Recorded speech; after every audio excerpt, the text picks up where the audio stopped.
عربی مہینوں میں سے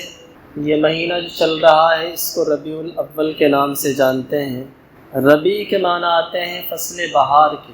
موسم بہار کے، لیکن آج سے تقریباً 1450 سال پہلے اس جہان کے اندر ایک بہار آئی تھی حضرت محمد صلی اللہ علیہ وسلم کی شکل میں۔ تو یہ مہینہ ہمارے اور آپ کے نبی حضرت محمد صلی اللہ علیہ وسلم کی آمد کا مہینہ ہے۔ لوگوں کے درمیان ایک رسم ہے کہ جب یہ مہینہ آتا ہے تو وہ خوشیاں مناتے ہیں،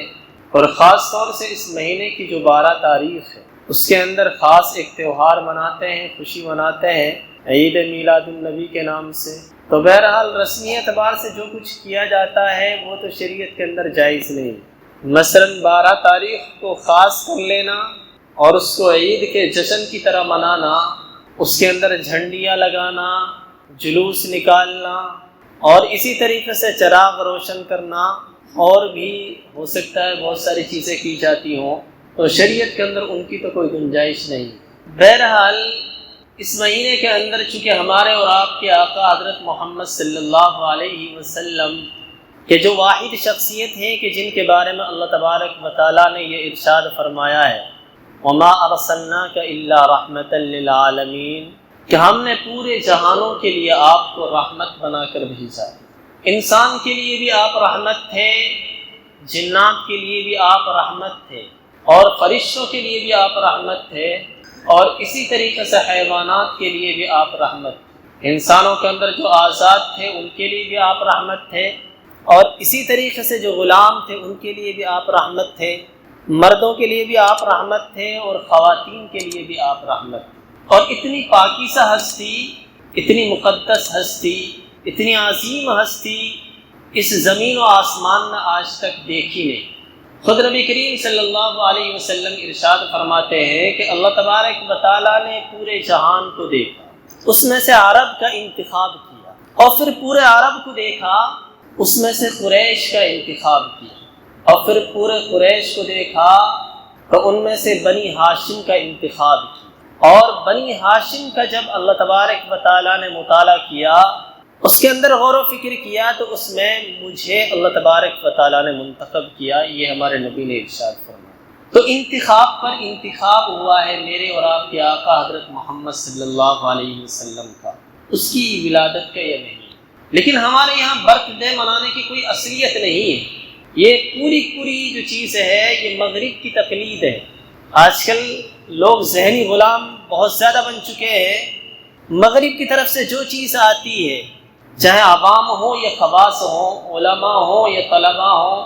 تقریباً ہر شخص غلام بن چکا ہے ذہنی اعتبار سے۔ ادھر سے جو چیز آتی ہے اس کی تقلید کرنا فرض سمجھتے، اپنا آپ کو ویسا دکھانا جیسا وہ پسند کرتے ہیں مغرب والے، ہم اپنا ضروری سمجھتے ہیں۔ تو وہاں چونکہ حضرت عیسیٰ علیہ السلام کی پیدائش کے دن کو منایا جاتا ہے، تو ہمارے مسلمانوں نے بھی یہ شروع کر دیا کہ اللہ کے رسول صلی اللہ علیہ وسلم کی جو پیدائش کا دن ہے اس کو خاص طریقے سے مناتے۔ تو شریعت کے اندر اس کی کوئی اصل نہیں ہے۔ میں جس کو پسند کروں وہ دین نہیں ہوتا۔ پوری دنیا اگر کسی چیز کو پسند کر رہی ہے تو وہ دین نہیں بن سکتا۔ مجھے اگر کوئی چیز خوبصورت نظر آ رہی ہے تو وہ دین نہیں ہو سکتی۔ دین کے ہونے کے لیے ضروری ہے کہ وہ اللہ تبارک و تعالیٰ سے قرآن کے ذریعے ثابت ہو، یا احادیث کے اندر اس کا تذکرہ ہو، یا صحابہ کرام نے اس کے اوپر عمل کیا ہو، یا تابعین اور تبع تابعین میں سے کسی کی اس کی اصلیت موجود ہو۔ تو اس بنا پر خاص طور سے 12 ربیع الاول کے اندر کوئی خاص چیز کرنا، کوئی ڈھونگ رچانا اسلام سے ثابت نہیں ہے، شریعت سے ثابت نہیں ہے، رسول خدا صلی اللہ علیہ وسلم سے ثابت نہیں ہے۔ ہاں بلکہ خوشی کا مقام ہے، لیکن اس طریقے سے خوشیاں منانا اس کے اندر کہ یہ عید کا سا سما بن جائے اس کے اندر، یہ بھی ٹھیک نہیں۔ ہاں شکرانے کا موقع ہے، ہمیں شکر ادا کرنا چاہیے، پوری انسانیت کو شکر ادا کرنا چاہیے، پوری انسانیت کو اللہ کی تعریف کرنی چاہیے کہ پوری انسانیت کے لیے حضرت محمد صلی اللہ علیہ وسلم کی شکل کے اندر ایک ایسی شخصیت ملی ہے کہ جس نے پوری کائنات کو تبدیل کر کے رکھ دیا۔ یوں اگر کہا جائے تو اس کے اندر بالکل مبالغہ نہیں ہے، بلکہ یہ مبنی بر حقیقت ہے کہ حضرت آدم علیہ السلام سے لے کر حضرت محمد مصطفیٰ صلی اللہ علیہ وسلم تک دنیا نے جتنی ترقی کی ہے روحانی یا مادی اعتبار سے، دو چیزیں استعمال کر رہا ہوں میں، روحانی اور مادی اعتبار سے، یعنی دینی اعتبار سے، شرعی اعتبار سے، روحانی اعتبار سے، اور اسی طریقے سے مادی اعتبار سے یعنی سائنس اور ٹیکنالوجی کے اعتبار سے،